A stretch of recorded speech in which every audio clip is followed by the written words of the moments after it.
Assalamu alaikum students. So this is a recorded lecture on requirement validation. Previously, we have studied how we are going to manage our requirements, and in this lecture, we are going to study how we are going to validate our requirements.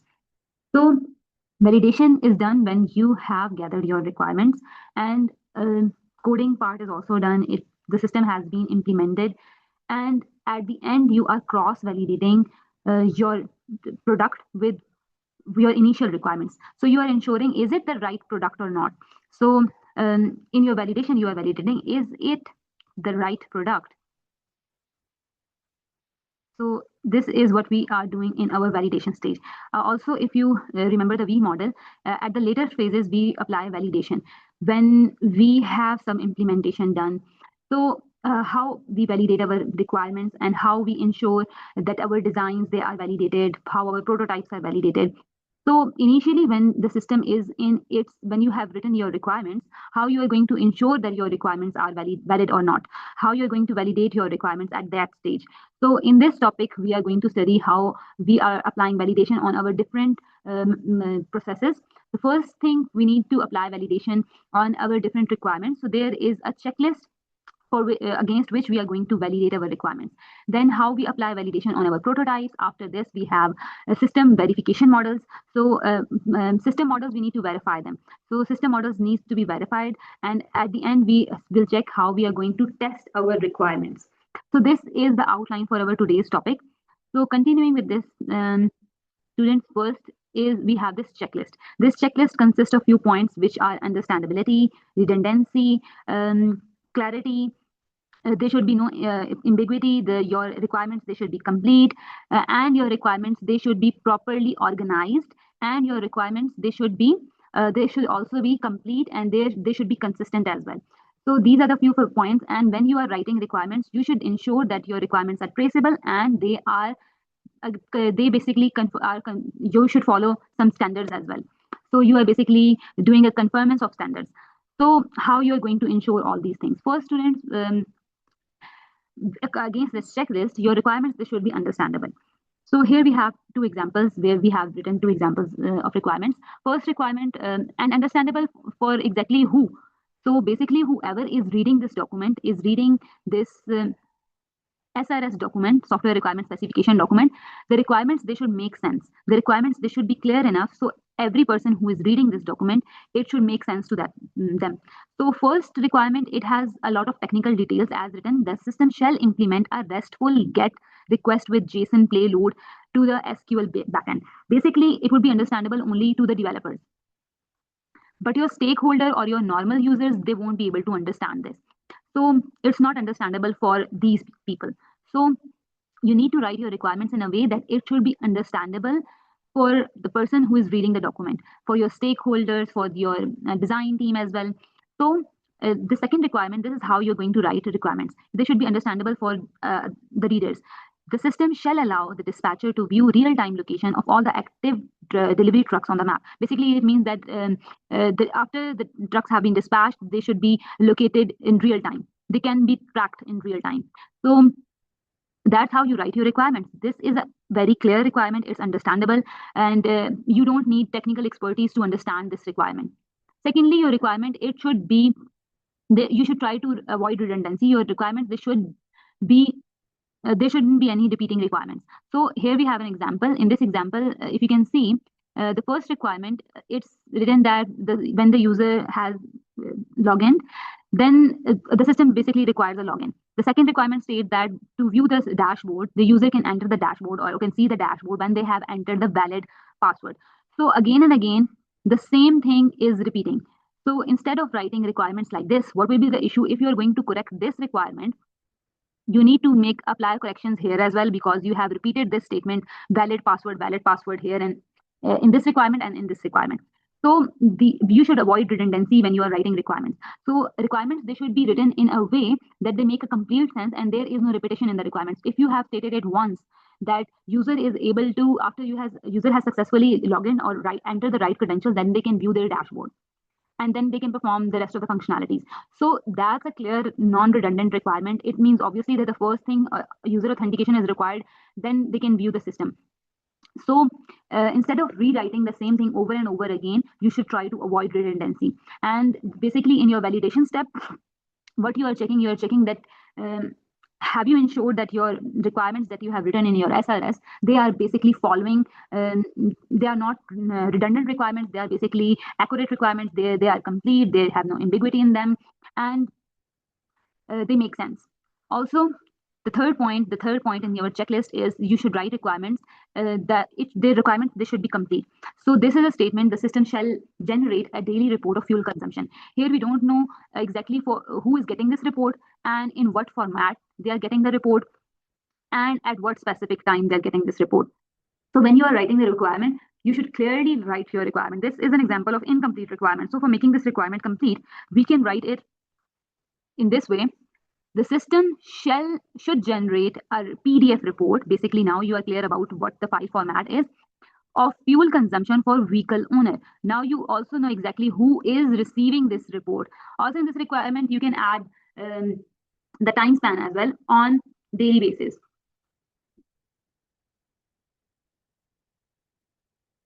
On daily basis, the user will be able to get this report. And then comes your fourth point, which is ambiguity. So you should try to remove ambiguity from your requirements. This has been previously discussed with the students as well. So statements like this: quickly, accurately, you should avoid such statements: quickly, accurately, in your requirements, because for one person quickly might mean 2 minutes, for another person quickly might mean 2 seconds. The system, here we have an ambiguity in this statement, so you should remove ambiguity from your statements. Also, there was another example: the teacher and student record can be modified, and the teacher student record can be modified and delete record. So this statement might have a confusion that teachers, they are able to modify a record and or delete record, or students, they are able to modify a record and delete record as well. So the statement, you should try to remove such statements. Statements should not have any ambiguity between them. And for correcting this kind of statement, you should, instead of writing quickly and words like accurately, you should write the words like the system shall respond in 2 minutes. Now we have a clear thing written here. So when we write things like this, we can validate these things. We can cross verify these things. We can check these things at the end.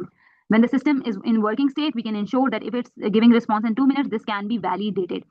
So then comes your fifth point: your requirements. There should not be any conflict between your requirements. So considering this case, we have first requirement: admin can delete vehicle record. Second requirement is driver shall be able to modify and delete their record. So both of these have the ability to delete their record. So either this can be true or this can be true. Both of them, they cannot be true. So either you give one person the authority, you cannot give the same authority to another person. So these two requirements, they are conflicting requirements. Admin has the ability to, yes, there lies a conflict between these two requirements. So you need to for removing this conflict, you need to correct this second statement and make it driver shall be able to modify their record. Now the conflict has been resolved. After this, you need to ensure that your requirements, they are properly organized, and it means that when you are documenting your requirements, your similar requirements, they should be categorized into one category. For example, all the requirements that are related to login functionality, they should be in the same category, and related to the context of functionality, when we are talking about the context of functionality, and in functionality, when we are talking about context of login, then all the requirements related to login functionality, they must be written in one category, in the same category. So you should write the similar category requirements together, so they makes more sense. They are organized, they are properly written. Because if they are not categorized into the same category, so it means that your requirements, they are not properly organized, they are not properly formatted. So this is also very necessary. Then comes your conformance with standards. So what it means, basically, you need to follow some standards. As already we have studied that when we write your SRS document, we need to ensure that the document is written according to our IEEE 830 standard. So when this is done at organization level, So if the organization is following these kind of standards, it means that they are basically following the standards. At individual level, what you could do, you can basically follow the SMART criteria. What is meant by SMART criteria? SMART criteria means that your requirements, when you are writing them, they should be specific to what you should be clear about, whether it's a non-functional requirement, it's a functional requirement. If it's a non-functional requirement, it's related to, let's suppose, usability, or if it's related to performance, then you should know exactly the context of that requirement. You should exactly know what that specific requirement is related to. Secondly, your requirements, they should be measurable. What is meant by measurable? You could write your requirements, they should make some sense. You can, at the end of the day, you can basically assess them or cross-validate them, or you can test those requirements. So if you write the statements like the system will respond in 3 seconds, this is something that is measurable. You can measure this thing. But statements like system should respond quickly, this is not measurable. Secondly, your requirements, they should be achievable. You should write realistic things. And your requirements, they should be relevant, and your requirements, they should be time bound. By time bound, it means that if there is some specific condition, it should be met. You should meet that condition. For example, the system will stay login for like 30 minutes, and basically this is showing you the time condition, and user is given 2 attempts. After 2 attempts, the account will be temporarily locked. So this shows you the condition. So when you're writing requirements, you should ensure that you are following the SMART criteria. Also, here we have an example of SMART criteria. These requirements, there are certain requirements which are not according to SMART criteria, certain requirements which are according to SMART criteria. So what exactly we have here? The first requirement, the system should be easy to use. Easy to use for one person, it might be something else, and for another person, it might be something else. So easy to use is not a measurable criteria. In your second requirement, it's according to your SMART criteria. Why it's according to SMART criteria? First, the requirement is basically in context of what it is specific to login functionality. And secondly, it is measurable, it is time bound. We have a condition here written within 2 minutes. If the user is clicking on that link and using that link, the link is valid for 2 minutes. So you have time bound as well, and we can basically accurately, this is an achievable thing, and we can measure it as well. The last requirement, the software must never crash ever. Such requirement is not achievable. No software is 100% bug free. So you should write your requirements according to your SMART criteria. So after this, we have our prototypes. How we are going to cross-validate our prototypes. So prototypes, basically, when we are writing our prototypes, how you can validate your prototypes. Prototypes are basically developer, your requirement analyst team or your developer team and your stakeholders, they basically sit together, and basically your requirement team, they make prototypes for your stakeholders so they can basically understand how your system interfaces will interact, how your interfaces will look like. So they should make sense. So when prototype is being made, you need to validate it as well. So for validating your prototypes, what you need to do, you need to show these prototypes to people who have expertise in understanding the business problem. What it means that basically you're designing your system for a specific business goal. Let's suppose your software is designed for placing an order, a coffee order. So your different interfaces, they should make some sense.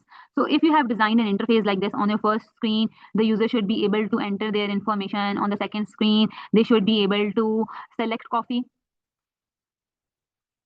And on third screen, user should be able to select payment method. So when an expert would see this, they would say this part is unnecessary. Not every person needs to enter their information. Only they need to do is they need to select coffee and they need to select the payment method. Already when they have entered the login screen, their information, it has already been, whether they have logged in using their Gmail account or things like this, they've already entered some type of their information. So unnecessary this is unnecessary part of the system that you are taking user information.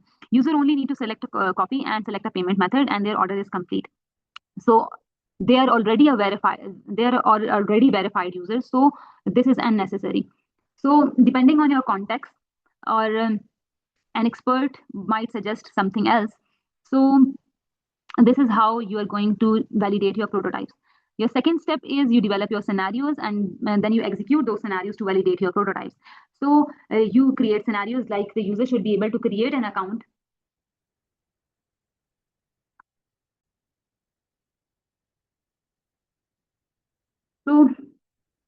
in this phase, we develop the test scenario and then we execute the test scenario. So when we develop the test scenario, we can have an idea whether it's logically executable or not, or the workflows are correct or not.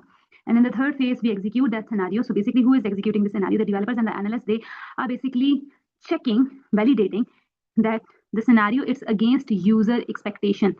So it's very important that whatever prototype is designed, so the screens there, they make sense to users and they are easily able to execute, easily able to understand the workflows, and they can basically perform an activity.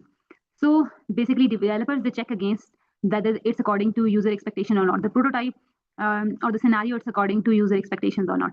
And at the end, if there is some problem, there is some issue while executing your prototype, then those problems, those bugs, they are being reported and they are properly documented. So this was the part of how you're going to validate your prototypes. Then in your lecture, we have how you, this was what I have discussed right now, that you choose the prototype, you develop the test scenario, you execute them, and you report the problems in a document. So this is how you're going to validate your prototypes. And prototypes, they are also validated by some experts.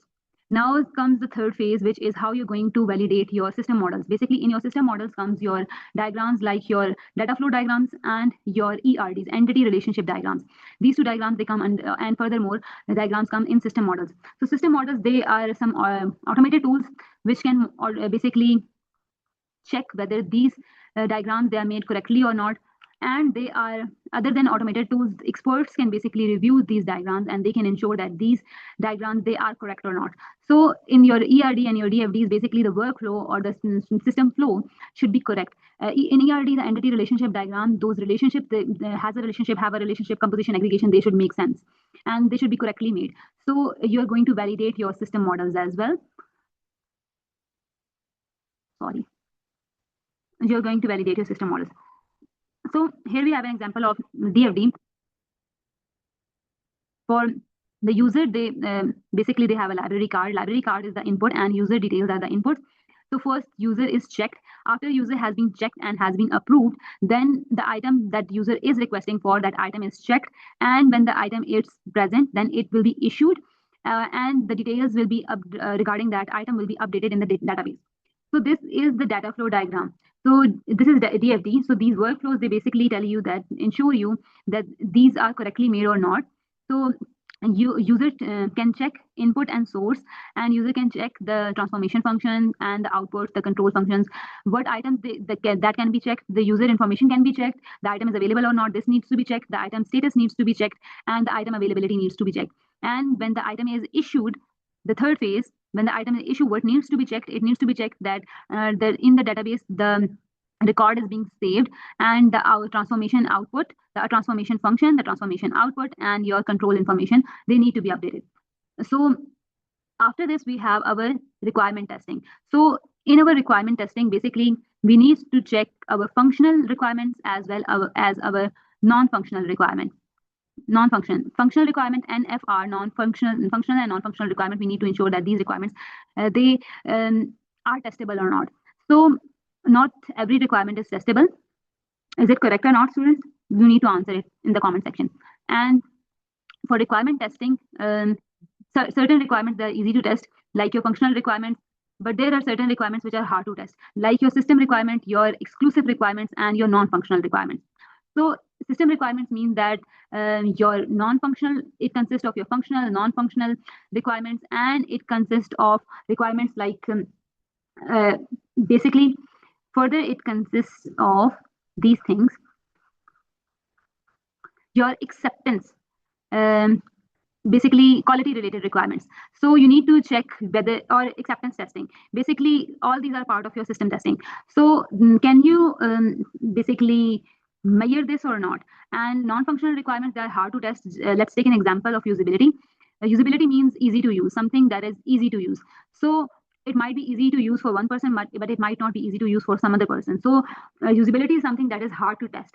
So considering this, acceptance testing, we cannot ensure whether users will accept that system or not. If it's developed properly, all the things were developed properly, but still we cannot test for acceptance testing until or unless the software is given to users and users basically use that system. Then we can realize after the product is being delivered, then we can say that the users have accepted it or not. Then comes the exclusive requirement. These are the requirements which cannot be simultaneously accepted. One requirement can be accepted, but the other cannot be true at the same time. So simultaneously, both things cannot exist at the same time. So this requirement states that the user will log out after 30 minutes, but this requirement states that user will stay logged in for 24 hours. Both these requirements, these are exclusive. One can be true at a time and the other cannot be true. So one can be acceptable, the other needs to be rejected. So these are also hard to test because exclusive requirements, sometimes the requirements have an inverse relation. One can be true, but the other cannot be achieved. So they are also hard to test. So further in context of your non-functional requirements, performance related requirements and reliability related requirements, you cannot say that your system is 100% error free or bug free, or it's flawless basically. So nothing is flawless. So here we have another example. Just a minute. So not everything in your non-functional requirements is testable. So especially in context of your usability testing. So that's it for your today's lecture. I will upload this lecture as well, and I hope everything is clear. So thanks for watching. I hope you all have a good day.